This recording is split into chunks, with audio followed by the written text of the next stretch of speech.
Question, is it time to crush democracy? I don't mean to freak you out, but yeah, Wilkow starts now.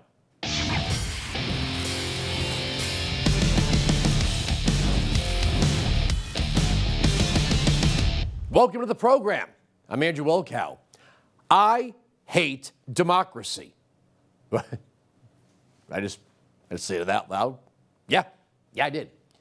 If democracy is defined by a majority that can have whatever it wants for a vote and that the losing side has to pay, then yeah, I hate democracy. If democracy is defined by one-party rule installed by voter fraud, then yes, I hate democracy. If democracy means flooding the country with every human being from the third world and turning them into voters, then I hate democracy. If democracy means that elected officials simply grant themselves new powers after corrupting the electorate with promises of free stuff, then again, I hate democracy. If democracy means that unaccountable elites lord over us, even though they're supposed to be our servants, then I really hate democracy. But what I do love is the constitutional republic.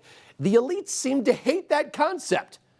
The democratic process and democracy are two different things. Now, way back in 2016, the Clinton campaign literally created misinformation out of thin air about Donald Trump, not for a smear ad, but to trigger a federal investigation and bring down the nominee of the opposition party.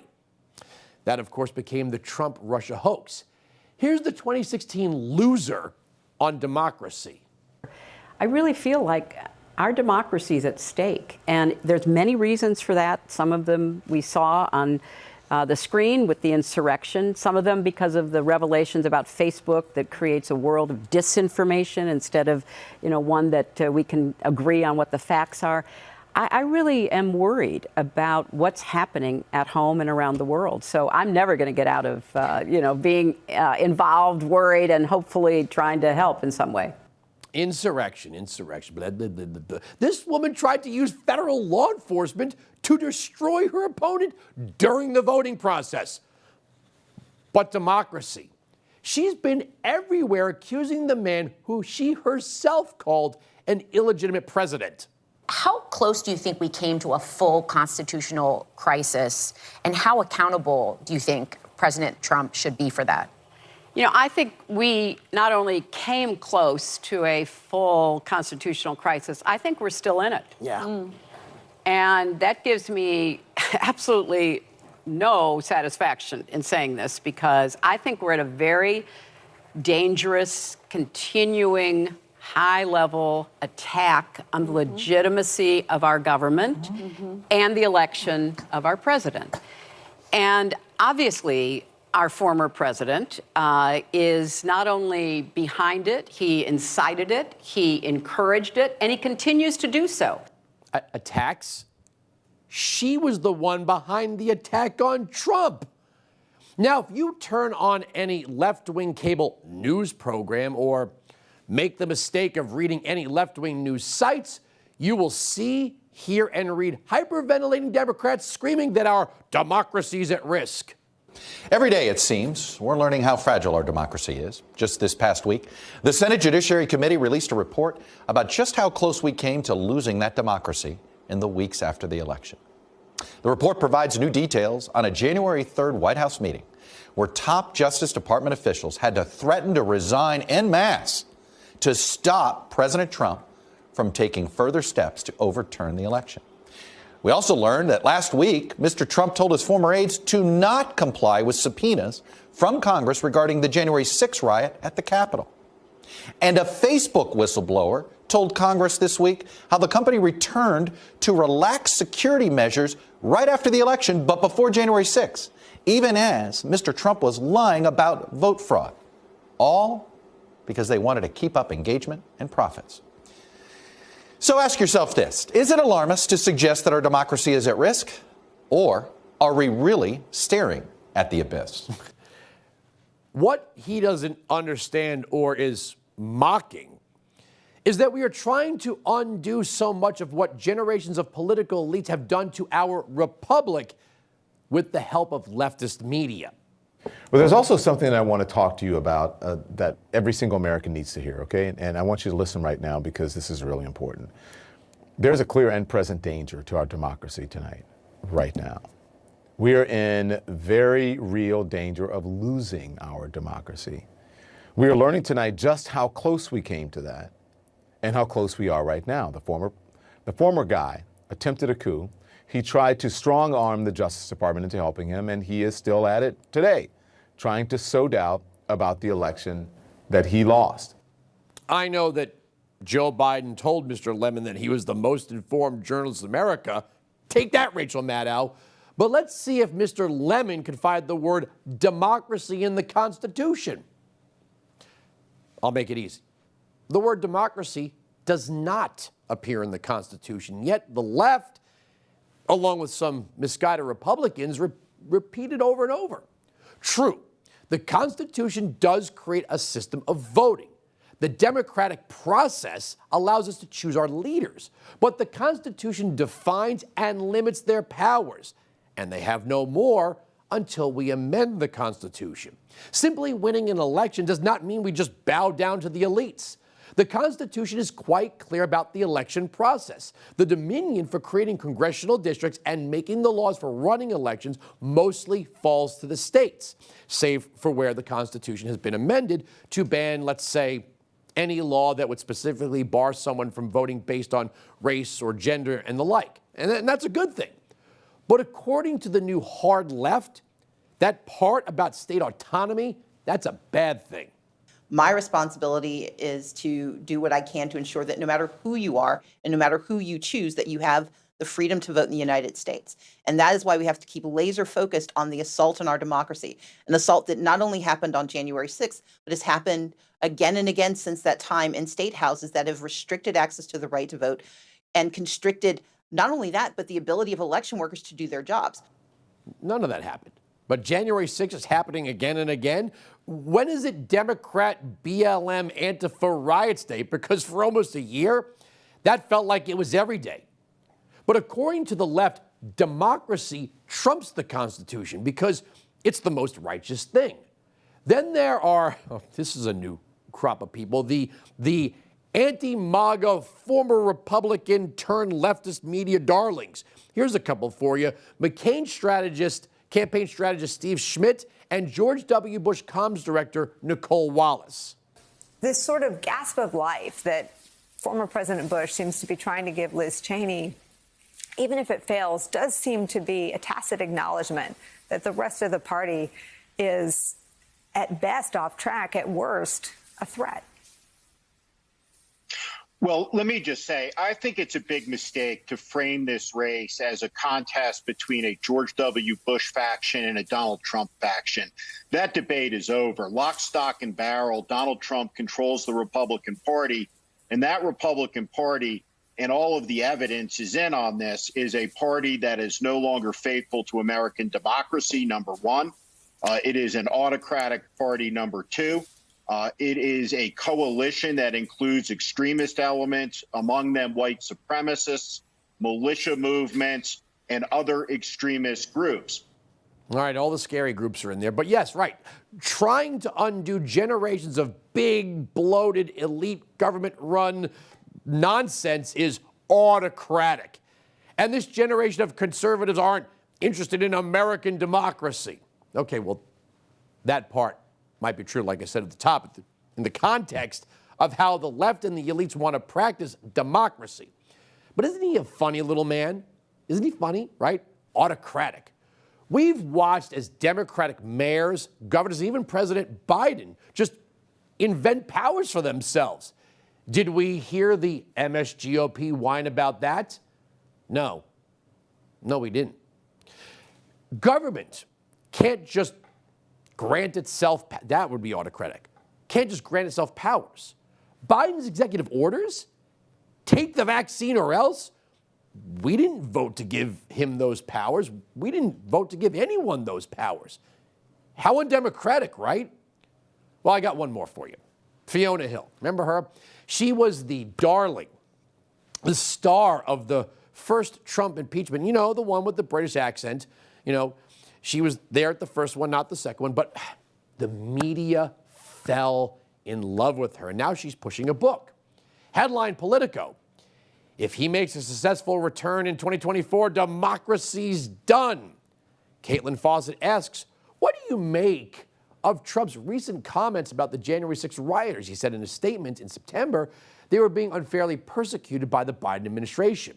Fiona Hill answers, well, this is also part of this myth-making, as we're well aware, the perpetration of the big lie and the turning of the people of January 6th into martyrs, and also trying to rewrite the historical record in real time. He's mulling again a return to what he sees more as a crown than the presidency in 2024. I feel like we're really at a critical and very dangerous inflection point in our society. And if Trump, this is not an ideological basis, this is just purely on an observational basis based on the larger international historical context, if he makes a successful return to the presidency in 2024, democracy's done. Done, she says. Done, done, done. Didn't she sound a lot like Hillary there? Well, there it is. I mean, there it is. So if we the people elect Donald Trump, democracy's over? Finished? What's finished? Oh, you mean the system of those who think we just owe it to them to submit to their one-class rule. That's right. That there's some class of people who've figured out how we the little people ought to live and behave. The fact is, the Constitution is the law, no matter what leftists, academics, or judges say. The only way for the Constitution to live and breathe is through the amendment process. Now, according to the D.C. class, everything must flow to and from the federal government. They do not accept state autonomy via the 10th Amendment, and they've been trying to kill the 10th Amendment since before you were born. They have created federal agencies that have been given powers that were not granted to the federal government in the first place. The beauty of the constitutional republic is that we don't allow for a nationwide mob rule.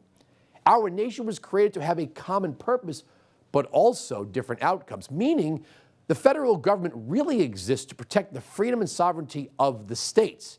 I mean, after all, the states created the federal government, not the other way around. Right now, as we speak at the federal level, the Democrats, through open borders and offers of cash gifts from the Treasury, are trying to create a numeric majority that will vote for every spending program but contribute nothing to it. That's their plan for democracy. The leftist enablers in the media are celebrating the Inside the Beltway plan to abolish the debt limit. Here's from the LA Times. Headline editorial: Janet Yellen is right. The debt limit is dangerous and should be abolished. Congress established the debt limit more than a century ago. In theory, it is supposed to encourage fiscally responsible behavior. In practice, the debt limit is largely ignored until the U.S. hits it. That's why the current version makes no sense. The debt limit doesn't actually stop Congress from running up debts. It merely stops the Treasury from borrowing the money needed to pay federal creditors, pensioners, investors, and others whom Uncle Sam owes money. The debt limit is an irresponsible way to manage the nation's obligations, and it's time to get rid of it. So, Congress can't have a vehicle, doesn't retain control of itself, the spending, the borrowing? There are no divine resources, and the nation cannot borrow beyond a certain point. You want to know what that point is? When the interest on the debt is greater than the whole of GDP. At that point, all the free stuff that we voted for will collapse the nation. But democracy, right? Well, the only way out of this democracy nightmare is to ensure that the majority of us are taxpayers. The progressive tax code is unconstitutional via the 14th Amendment. But it is so popular. Again, we are rapidly moving towards a system where the majority will profit from the government. The only fixes are the flat tax, or also known as the national sales tax, with no income tax at all, maybe even the flat tax. Now, the left will scream, you're taxing the poor. No, we're making the majority of voters into contributors. And don't worry, the rich will still pay more. So here's the argument. All this talk of democracy dying is nonsense because, to put it simply, the United States was never meant to be a democracy in the first place. The very notion that the majority gets whatever it wants and whoever's expense is ridiculous. Democracy without limits will collapse any and every society that tries it because, much like socialism, the government promises things it can't deliver. The framers created a republic to avoid tyranny of the majority. Just because people vote for something doesn't make it right, nor does it make it work. If the United States were to remove the limits of the federal government and abolish the Electoral College and somehow repeal the 10th Amendment, the entire nation would be governed by a handful of major metropolitan cities and the politics that emanate from them. Tyranny of the majority is dangerous. When the contributor and the non-contributor get an equal say on the burden placed upon the contributor, we do not have equality. So I'll say it out loud. It's okay to hate democracy. It's okay to want to crush democracy, intellectually speaking. It's okay to say no to the majority, say no, the majority doesn't rule outright just because it voted. And really, the majority in the end doesn't rule. The elites do. The more we're convinced that the government is the answer to all of our problems, the more we will give up our freedoms for the promise of a little extra in our bowls. A people that will vote on the expectation that will be fed by the government may find themselves being starved by the government. The left likes to chant, this is what democracy looks like. You mean unelected judges making laws? Government bureaucrats and executives inventing their own powers? That's democracy? The left is encouraging class warfare through the tax code, legalizing voter fraud and changing laws in the middle of the process.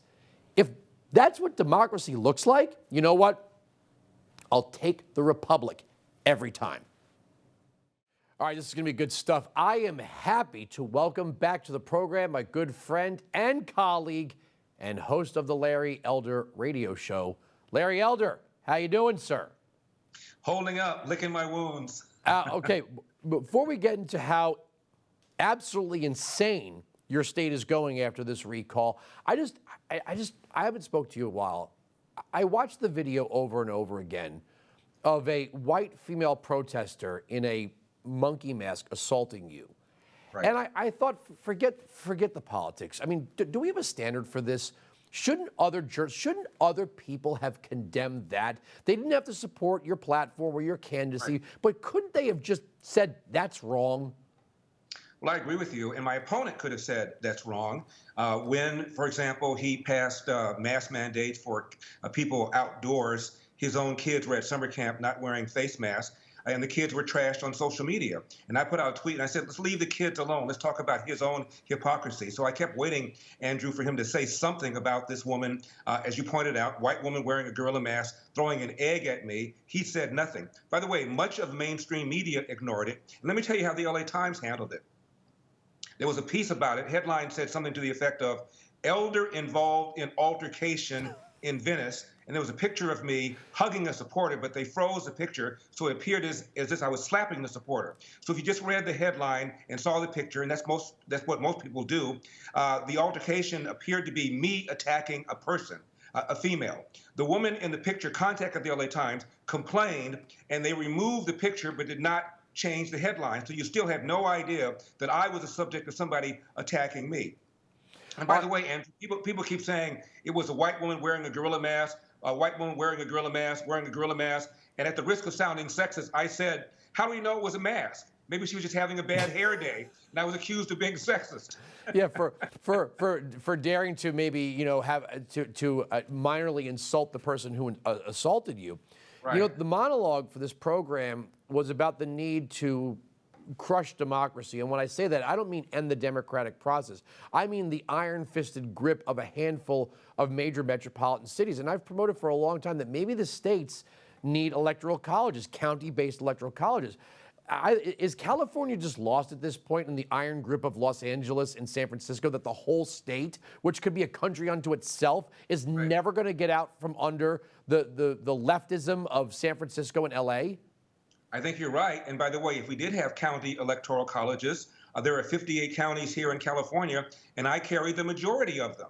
And regarding the replacement side, the people that voted to replace Gavin Newsom, I carried 57 of 58 counties. The only one I didn't carry was San Francisco, and we didn't spend one dime campaigning there, and I didn't spend 1 minute campaigning there. My point is, if you look at more than half of the counties here in California, they wanted this man recalled. They were concerned about the crime, concerned about the rise in homelessness, concerned about the way he slammed down the state, ignoring science, to the point, Andrew, where a third of all small businesses are now gone forever. We've only recovered 50% of our jobs pre-pandemic, as opposed to 2/3 nationwide.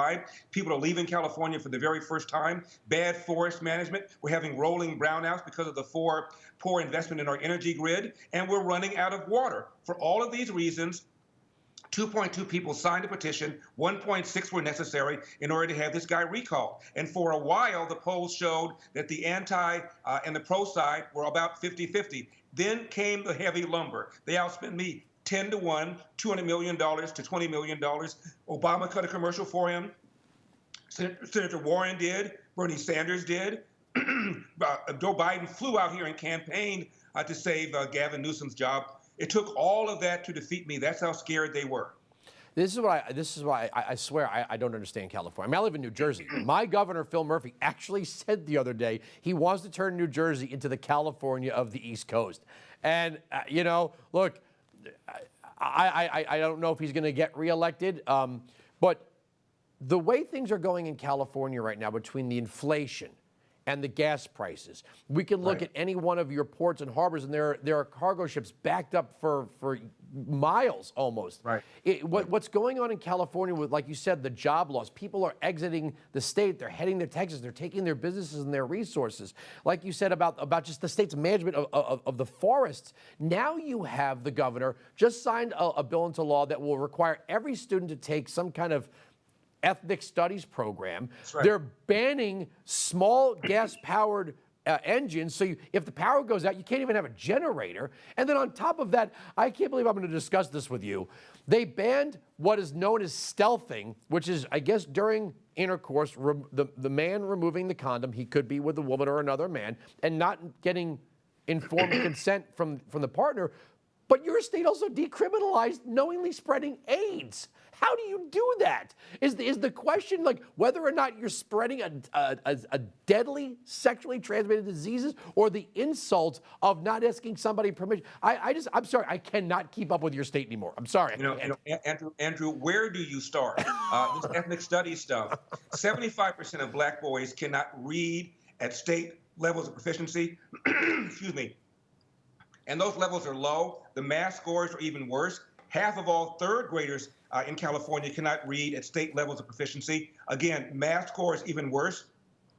And 80% of the kids in California are black and brown. These are the very people that the left claims they care about. Also, Gavin Newsom signed a bill that would dissuade judges and assistant DAs of imposing criminal enhancement charges against bad guys that would double their sentences. I just talked to a guy at my church whose mother was murdered in a triple homicide. He's hopping mad because based on the charges that were leveled, if this guy gets convicted, he could be out of prison in less than 10 years. There's another woman named Michelle Avon, A-V-A-N, tortured, brutally murdered by her ex-boyfriend.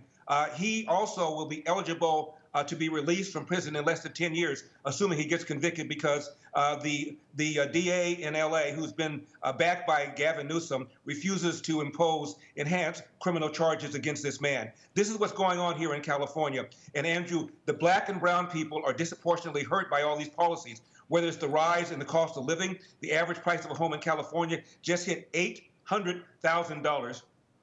That is 150% above the national average. Bad schools, I just now mentioned that. The people that are victimized by the urban crime are black and brown people. And when rich people like Ben Shapiro leaves California, they take his tax base with them. The top 1% pay 50% of all the state income taxes in California, and that's the principal source of revenue for California. So when rich guys like Ben Shapiro leave, most of the left just shrug their shoulders. Who cares? He's a conservative. He's rich. He also takes that tax base with him, so we can't fix the roads and the bridges and do the kind of water infrastructure necessary to make sure that farmers have enough water for their crops. It is outrageous, absolutely outrageous. And yet all Gavin Newsom had to do was say, Larry Elder is a Trump Republican Larry Elder is more Trump than Trump. Larry Elder is Trump light. Larry Elder is a Trump wannabe. And that's all you have to do in order to scare Democrats and unfortunately a lot of independents into pulling that lever to keep Gavin Newsom back in office. It's insane. And you guys even lost Tesla and Elon Musk. But the good news is Right. Target and Walmart will now have gender-neutral toy aisles.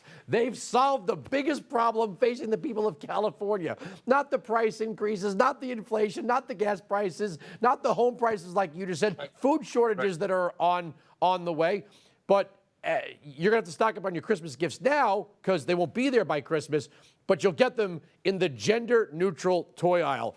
Gavin Newsom, thank God for you. Andrew, even better, now that you can steal $950 less without fear of going to jail, you can just go into the toy store and steal the toys. I saw that Walgreens is closing almost all of its Bay Area retail locations because they can't keep the doors open. The organized theft that is right there. We see it on YouTube every day, and we're told you can't do anything about that. The DA won't prosecute. I swear I cannot get into the minds of the people that voted to keep Gavin Newsom. I can't. I don't understand it. I don't get your state. All they had to say was this is a Republican takeover. When Obama cut a commercial and Warren cut a commercial and Bernie Sanders cut a commercial, nobody said the following magical words, Andrew: Gavin Newsom is doing a good job for the people of California. All they said was this is a Republican takeover. And that's all you have to say here in California in order to scare Democrats and, unfortunately, the independents, which also are about the same number of independents as Republicans. And even the New York Times conceded that independents in California typically vote Democrat. So we're not just outnumbered 2-1. We're outnumbered closer to 2.5 to 3-1. And there are 2/3 supermajority of Democrats in both chambers of our legislature, the Senate and the Assembly, and they pass one stupid bill after another, and Gavin Newsom signs them. And that's why people are leaving California for the first time in our state's 170-year history. I got to ask, because people ask me this all the time, people ask me, why am I staying in New Jersey? Let me just ask the crew off, can you guys be loud? Should I move to Texas? Yes. They're all saying, yes, I should move to Texas. or maybe Tennessee. Why are you staying? Why are you staying in I mean, look, I know people, I have friends in New Jersey who are like, hey, I love New Jersey, forget about it, right? Like they're New Jersey people, that's culturally where they're from, and they're not going to leave no matter what. They'll complain, but they're not going to go anywhere. So are you staying in California just because it's home? It is my home. I was born and raised here. My father came here in 1945. My friends are here. But I got to tell you, it's very tempting. Whenever I go to Texas, when I just came back from Florida, I spent 8 days after the election in Key West. No state income tax there. It's very, very tempting, and I've looked at it. A lot of people, I will tell you, told me during the campaign, I was thinking about leaving, but if you win, I will not leave. And people outside the state told me that if you win, I'll come back. So I believe the exodus is going to accelerate because I was defeated. So I'm thinking about it, Andrew. I really am. Every day, my wife and I talk about leaving New Jersey because it's just getting crazy. I mean, you could see people. The home prices are going through the roof in New Jersey. The taxes are being, levied without end. The governor, Phil Murphy, I mean, and I don't know how he became a billionaire working at Goldman Sachs. The guy sounds like an idiot. But people are just picking up and leaving, and I don't know what's going to be left in New Jersey. I don't know how much longer I could stay there. My wife and I are thinking about, SiriusXM has studios in New York, D.C., Nashville, and West Hollywood, and the only other alternative, I can't do the show from home. I know some guys are talented enough to do it. I got to come to work every day. But it seems like Tennessee is the only place that we can go. Well, I've thought about it. And during the campaign, I talked to a bunch of people who told me, as I said, that they were thinking about leaving.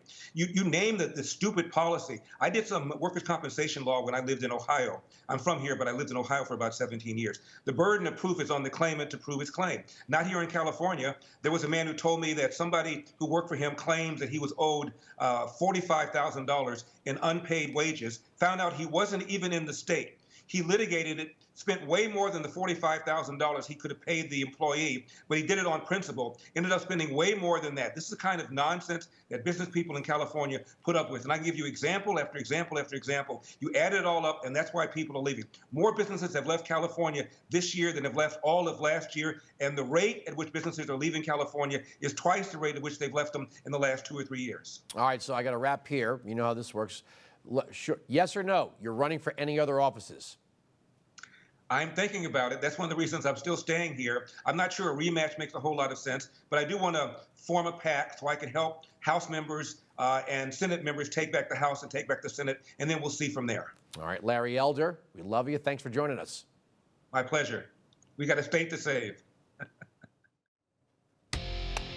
On a side note, you might have missed this story that came out last week, but in her new book, Katie Couric writes that she, get this, covered up Ruth Bader Ginsburg's dislike for taking the knee.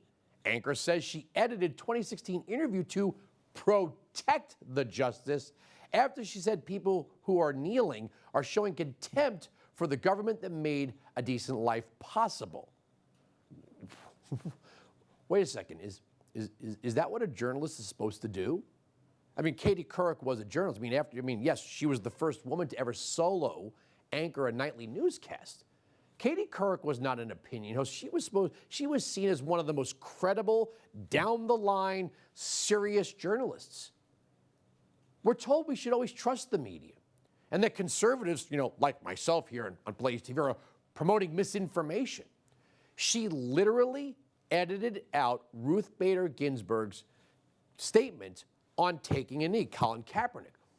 Why would she do that? Why would she feel the need? If Ruth Bader Ginsburg was confident enough, this is notorious RBG, confident enough to say, you know what, I don't think that's a good thing.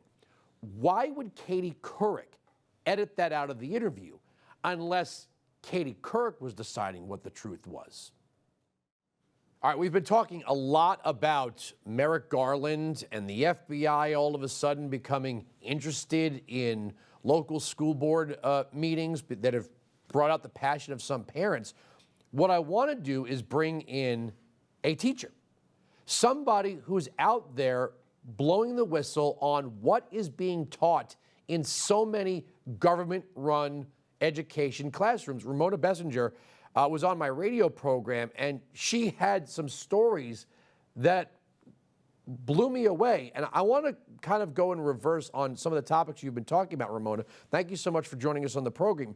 You've been talking a lot about CRT, critical race theory, but on your social media, I saw on your Twitter feed, you've been posting graphics from teaching materials that quite frankly would make even grown-ups blush. There's a difference between teaching and promoting. And what seems to be happening now is these teaching materials are encouraging what I think is age-inappropriate behavior and deviancy. Mm-hmm. Absolutely. And not only is it encouraging that sort of deviancy, as you say, but it is breaking down appropriate boundaries between adults and children. Under no circumstances should adults be having conversations about sex with a child. They also, should not be having conversations with children about personal issues that relate to the home. This is not appropriate. It is breaking down very important safety barriers between children and adults. And it seems like this is becoming more commonplace, so yeah. And this is happening all around you, right? You're a middle school teacher in Providence, Rhode Island, pretty blue state, pretty blue city.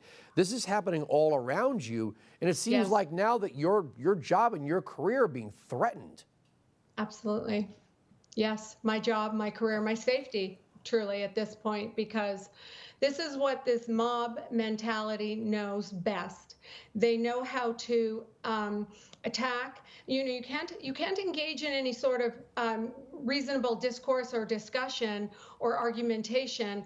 All they know is how to harass, attack, and behave like riotous sort of mob-like thugs. That is all these people know how to do. And when I say these people, I'm talking about anyone who is involved in this network of political activists, determined to use our children and use our students to undermine and change the face of this country.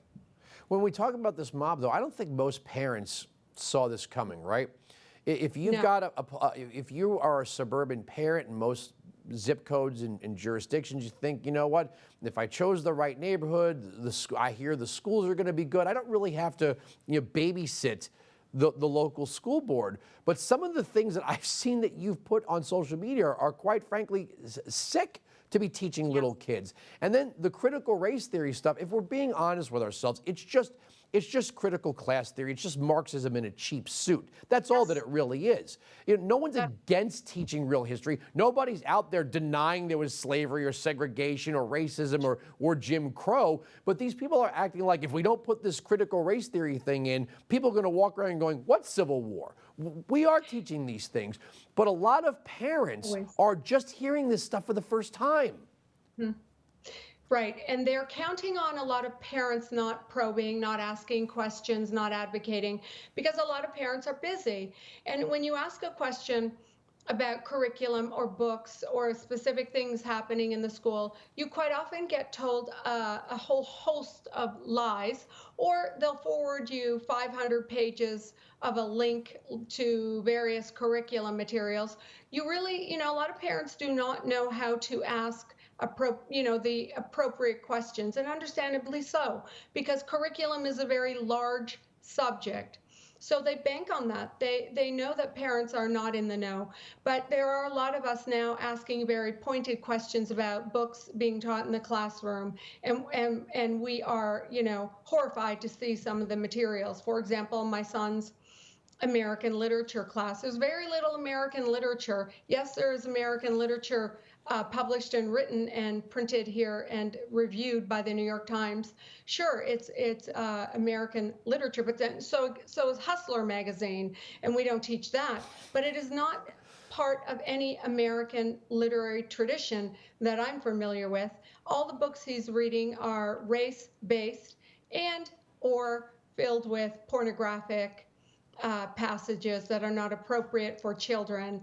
So this is a problem. In my own school, the literature that we are mandated to teach children is completely 100% inciting violence, mistrust, and concern amongst, and division rather, between the children that are non-white and white culture.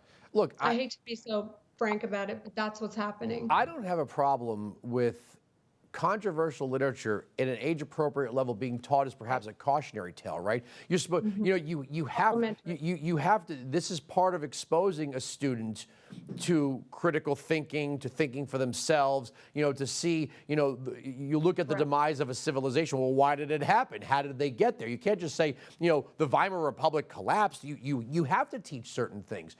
But Correct.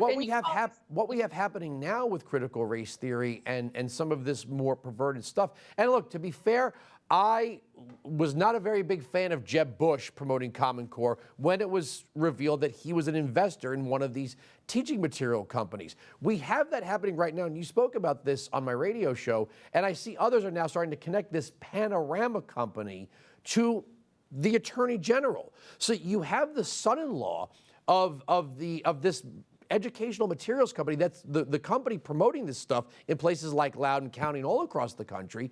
And parents are getting upset when they find out what these materials are, and they're getting loud. And all of a sudden now the federal government says, we're going to start sending federal agents to your door if you speak out at school board meetings. Yeah. Good luck with that. There's no, as mothers and as fathers, we will throw ourselves in front of moving vehicles to protect our children. And if the federal government thinks that they can intimidate us into silence, they're mistaken. We will not be, silenced, not one bit. This curriculum needs to be exposed. It needs to be discussed. And that is exactly what we will continue to do as parents and hopefully educators across the country. Have you had, I'm sure you've got some people who support you in this, or, in your community. I have to imagine, politics aside, progressive versus conservative, there are some parents, even if they're deeply progressive people, are like, ooh, this is not age appropriate, or, ooh, I don't see how this, builds my child into a better person for tomorrow. There's got to be people, regardless of their politics, whether they agree with me or you, that are saying, wait a second, as moms and dads, this is not right. We should not be teaching this stuff. There's got to be people in your community that might not agree with you, but at least support what you're doing. Well, yes, when people understand exactly what is happening, they are 100% in support of us. And I say the parent group, which is growing. Teachers are, sadly, teachers are silenced, bullied, and harassed into submission. They really are. And I'm experiencing that currently myself. And so teachers have quietly messaged me and will speak to me in private.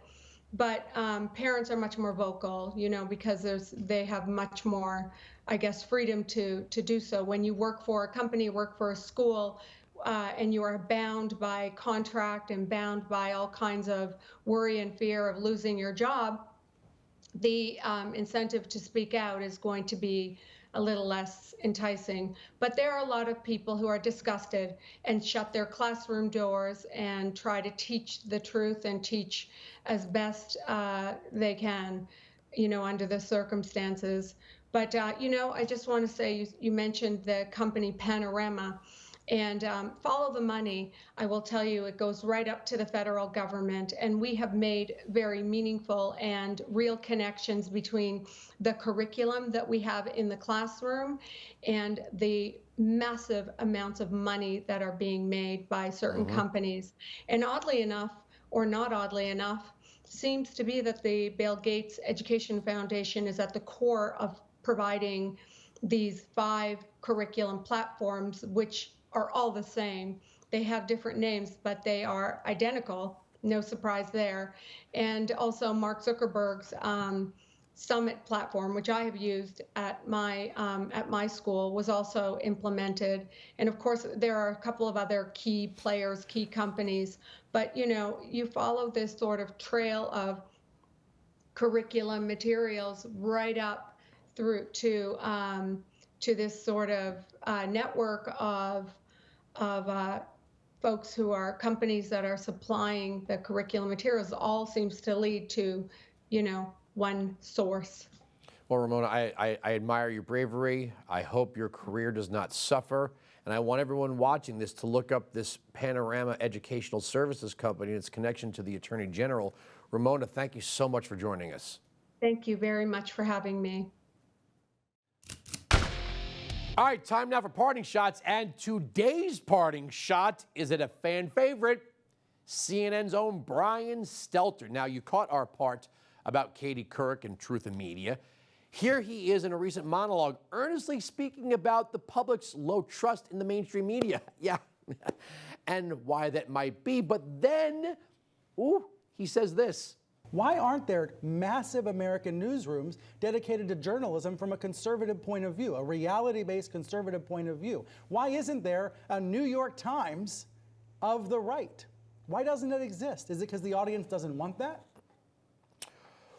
Well, thank you, Brian Stelter, for admitting what we always knew. The New York Times is on the left. If the New York Times was unbiased, down the middle, why would there need to be a conservative version of it? Right on the other side of this wall is the Blaze.com. There are people diligently doing stories for the .com side. That's a news source. It's an outlet. But it's admittedly conservative. You just told us what we all knew our entire adult lives, that the New York Times is on the left. Thank you very much, Brian, for at least, I guess, this time around, maybe not insulting. Well, you are kind of insulting. You're trying to insult our intelligence. But we knew. We knew all along. You didn't tell us anything we didn't know. But thank you at least for admitting it, saying that part out loud. Thanks, Bri. We're right. They're wrong. That's the end of the story. The arguments on this television program cannot be broken. Make sure you catch me on Sirius XM Patriot Channel 125, noon to 3 East, 9 to noon West. From Dallas, Texas, I'm Andrew Wilkow. Thank you for watching Blaze TV.